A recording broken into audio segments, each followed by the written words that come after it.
দরকারে জান দিতে হলেও মোহাম্মদ সেলিমকে জেতাতে হবে এমনই বার্তা দিলেন অধীর চৌধুরী। মুর্শিদাবাদের সিপিএম প্রার্থী মোহাম্মদ সেলিমের সমর্থনে সভা করেন তিনি। আর সেই সভা থেকে অধীর চৌধুরী বলেন, সেলিম ভাইকে জেতাতে কংগ্রেস কর্মীদের কর্তব্যে যেন কোনো খামতি না থাকে।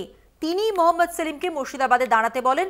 নোটবন্দির সময় গুজরাট থেকে মোটা ভাই এবং কাঁথি থেকে শুভেন্দু অধিকারী দুর্নীতির মাধ্যমে সবচেয়ে বেশি লাভ করেছে বলে তোপ নগদন সেলিমের।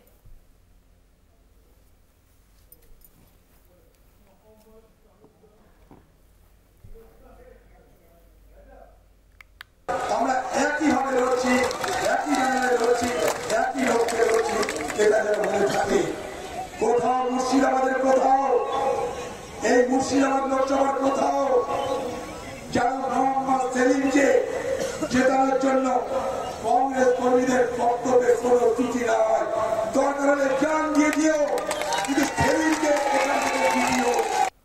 নোটবন্দির সময় পার্লামেন্টে বললাম সবচেয়ে বেশি লাভ করেছে মোটা ভাই। আমরা কোঅপারেটিভ ব্যাংক থেকে, আর পশ্চিমবঙ্গে তখন তৃণমূলের নেতা ছিল, মন্ত্রী ছিল শুভেন্দু। কাঁথি কোঅপারেটিভ ব্যাংক থেকে রাজ্যের মধ্যে সবচেয়ে বেশি লাভ করেছিল দুর্নীতি করে। অরুণ জেটলি অর্থমন্ত্রী ছিলেন, বললেন সব করে দেব, কিন্তু